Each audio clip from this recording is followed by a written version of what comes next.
दोस्तों, किसी भी ग्रह पर जीवन तब पनपता है जब वह ग्रह अपने स्टार से गोल्डीलॉक्स जोन के एरिया में आता हो, यानी सूरज के नजदीक ऐसा एरिया जहां पर न ज्यादा ठंड हो और न ही ज्यादा गर्मी, और ऐसी जगह पर पानी तीनों फॉर्म में रह सकता है।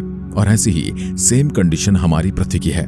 लेकिन एक समय था जब हमारे सौरमंडल में एक नहीं बल्कि दो पृथ्वी हुआ करती थी। जी हाँ, हम दूसरी पृथ्वी की जगह मंगल की बात कर रहे हैं, क्योंकि वैज्ञानिकों की साफ सारी स्टडीज ये बताती हैं कि एक समय मंगल ग्रह पर बड़ी मात्रा में समुद्र थे, क्योंकि उस समय मंगल का वातावरण हैबिटेबल जोन में था। लेकिन ऐसी क्या घटना घटित हुई थी कि मंगल ग्रह एकदम बंजर हो गया। आज मंगल ग्रह पर सूखे पत्थरों के अलावा कुछ भी नजर नहीं आता है। आज मंगल ग्रह पर पानी को लाना बहुत मुश्किल है। हालांकि मंगल के ध्रुवीय इलाकों में पानी बर्फ के रूप में जमा जरूर है, लेकिन एक बार मान लीजिए कि हम इंसान कोई तिकड़म लगाकर अगर मंगल ग्रह पर 50% पानी और 50% जमीन कर दें तो आखिर क्या होगा। और इसके अलावा हम आपको ये भी बताएंगे कि यह पानी मंगल पर आखिर आया कहां से। तो चलिए शुरू करते हैं आज पड़ोसी ग्रह की दुनिया में और वहां पर पानी के सोर्सेज की तलाश करते हैं। आप देख रहे हैं फ्यूचर साइंस यूट्यूब चैनल। ऐसी वीडियोस के लिए फ्यूचर साइंस चैनल को सब्सक्राइब करें। मंगल ग्रह की मिट्टी और पत्थरों पर रिसर्च करने के बाद वैज्ञानिकों को यह पता चला कि एक समय पर मंगल ग्रह पर बहुत सारा पानी मौजूद है। यहाँ पर बड़े बड़े समुद्र, नदियां और झीलें जो कि पानी से भरी रहती थी। आज भी हमें इन नदियों के निशान मंगल ग्रह की सतह पर देखने को मिलते हैं। वैज्ञानिक ऐसा बताते हैं कि अरबों साल पहले मंगल ग्रह की कुछ हमारी पृथ्वी जैसा ही दिखाई देता था। और सिर्फ इतना ही नहीं, इसका क्लाइमेट भी हमारी पृथ्वी से काफी ज्यादा मेल खाता होगा। वैज्ञानिकों के अनुसार जिस तरह से आज हमारी पृथ्वी का 71% हिस्सा पानी से बना हुआ है, वैसे ही एक समय पर मंगल का 20% हिस्सा पानी का होता था। धीरे धीरे यह पानी सूखता गया और मंगल सूखा और बंजर ग्रह बनता गया। उस समय पर मंगल का तापमान हमारी पृथ्वी के एवरेज तापमान से थोड़ा सा कम होता होगा।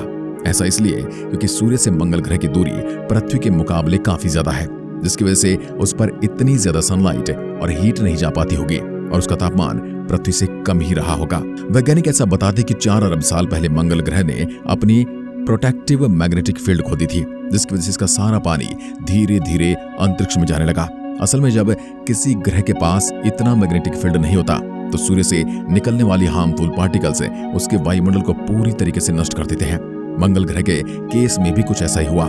जैसा कि इसकी मैग्नेटिक फील्ड खत्म हुई, वैसे उसका वायुमंडल नष्ट होना शुरू हो गया और समय के साथ साथ ये इतना बेकार हो गया कि मंगल के अंदर का सारा पानी अंतरिक्ष में इवेपोरेट होने लगा। पहले मंगल का 20% हिस्सा पानी से बना हुआ करता था, वहीं आज यहाँ पर मात्र 18% पानी मौजूद है, और वो भी लिक्विड फॉर्म में नहीं बल्कि बर्फ की फॉर्म में। इस बर्फ को आसानी से आप स्क्रीन पर दिखाई जाने वाली तस्वीरों में देख सकते हैं। अगर आधे मंगल ग्रह को पानी से कवर करना है तो हमें बहुत सारे पानी को यहाँ पर ट्रांसपोर्ट करना होगा। क्या हो अगर हम पृथ्वी से थोड़ा पानी अपने पड़ोसी ग्रह मंगल को गिफ्ट कर दें। सुनने में ये आइडिया भले ही बड़ा इंटरेस्टिंग लगे, लेकिन ये हमारी पृथ्वी के लिए काफी ज्यादा खतरनाक होगा। अगर हमें मंगल ग्रह के समुद्र को पृथ्वी के समुद्रों जैसा गहरा बनाना है तो हमें पृथ्वी का करीब 20% पानी का हिस्सा मंगल ग्रह को देना होगा। वैसे हम इंसानों को इससे ज्यादा फर्क तो नहीं पड़ेगा, लेकिन समुद्र में रहने वाले करोड़ों जीव जरूर मर जाएंगे। अब अगर आपने अपनी ज्योग्राफी की क्लास में इकोसिस्टम के बारे में पढ़ा है तो आपको पता होगा कि दुनिया में रहने वाले हर जीव जंतु का एक दूसरे से कनेक्शन है। अगर एक को कुछ हानि होगी तो कुछ ना कुछ करके उसका असर हम इंसान और बाकी सारे जानवरों को झेलना पड़ेगा। इसलिए पृथ्वी से मंगल ग्रह पर पानी ले जाने का आइडिया तो बिल्कुल बेकार है, और ऐसा नहीं किया जाए तो ही बेहतर है। खैर, हमारे पूरे सौर मंडल में ऐसे काफी सारे ऑब्जेक्ट मौजूद हैं जिन पर सॉलिड पानी मौजूद है। ऐसे ऑब्जेक्ट का सबसे अच्छा उदाहरण है शनि ग्रह का चांद एनसेलेडस और बृहस्पति ग्रह का चांद यूरोपा। इन दोनों ही चांद पर बहुत भारी मात्रा में पानी मौजूद है, लेकिन दिक्कत की बात तो यह है ये बर्फ के फॉर्म में है।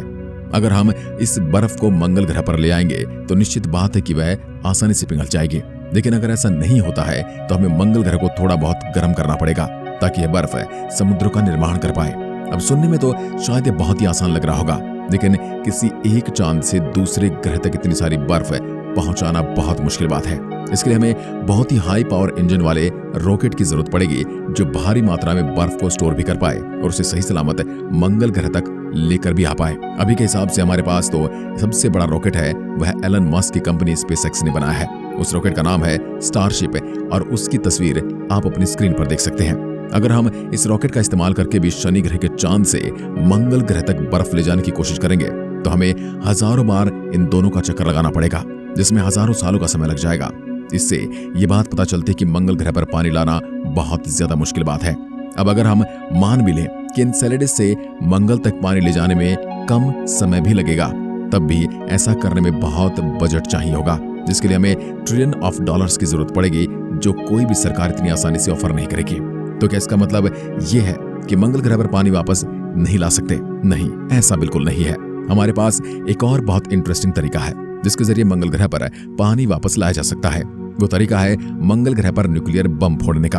अब शायद थोड़ी देर के लिए कंफ्यूज हो गए होंगे कि आखिर कैसे न्यूक्लियर बॉम्ब ब्लास्ट करने से मंगल ग्रह पर पानी वापस आ सकता है। इसमें बहुत बेसिक फिजिक्स इस्तेमाल होगी। जब मंगल ग्रह पर एक न्यूक्लियर बॉम्ब ब्लास्ट किया जाएगा तो उसका तापमान बढ़ेगा, जिसकी वजह से पोल्स पर मौजूद कार्बन डाइऑक्साइड की बर्फ पिघलने लगेगी और धीरे धीरे मंगल की सतह पर पानी वापस आने लगेगा। यह तरीका सुनने में बड़ा आसान लगता है, लेकिन यह भी उतना आसान असलियत में बिल्कुल नहीं है। अगर आपको मंगल ग्रह पर पानी वापस लाना है तो हर दिन 3500 न्यूक्लियर बम इसकी सतह पर ब्लास्ट करने होंगे। यह एक बहुत ही बड़ा नंबर है। एक अंदाजे के लिए आपको बता दूं कि अमेरिका की पूरी सेना के पास जितने भी बम है उससे 2 गुना ज्यादा बम हमें हर दिन मंगल के ध्रुव पर फोड़ने होंगे, और तभी हमें यहाँ पर पानी देखने को मिलेगा। इस आइडिया को सबसे पहले एलन मस्क ने फेमस किया था, लेकिन बाद में उन्होंने ट्वीट करके बताया कि यह सिर्फ एक मजाक था।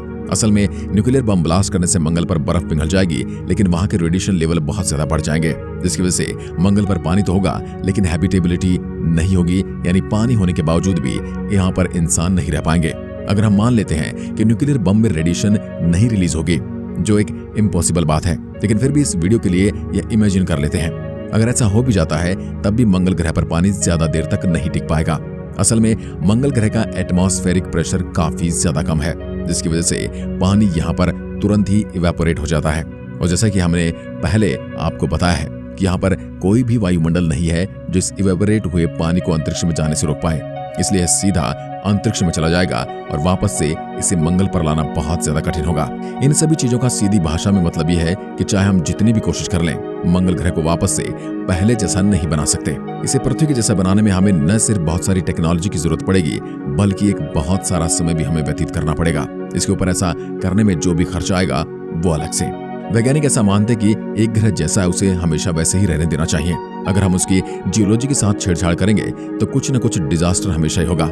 इसका सबसे अच्छा उदाहरण कोई और नहीं बल्कि हमारी पृथ्वी खुद है। पहले पृथ्वी इंसानों के बिना स्टेबल रहती थी और इस पर कोई भी दिक्कत नहीं थी, लेकिन जैसे जैसे मॉडर्न इंसान आते गए और इंडस्ट्री सेटअप होती गई, वैसे वैसे इसके वायुमंडल में ग्रीन हाउस गैस रिलीज होने लगी। इन गैस की वजह से हमारी पृथ्वी का तापमान लगातार बढ़ता जा रहा है और इसे कंट्रोल करने का कोई भी तरीका अभी तक वैज्ञानिकों के पास नहीं है। ऐसा इसलिए है क्योंकि हम इंसानों ने पृथ्वी के नेचुरल इकोसिस्टम के साथ छेड़छाड़ की है। कुछ इसी तरह से अगर हम मंगल ग्रह को भी अपने हिसाब से ढालने की कोशिश करेंगे तो कुछ न कुछ गड़बड़ होना तो निश्चित है। खैर, आपको क्या लगता है कि मंगल ग्रह पर पानी वापस से कभी आ पाएगा या नहीं? हमें कमेंट करके जरूर बताएं। आज के वीडियो में बस इतना ही। धन्यवाद।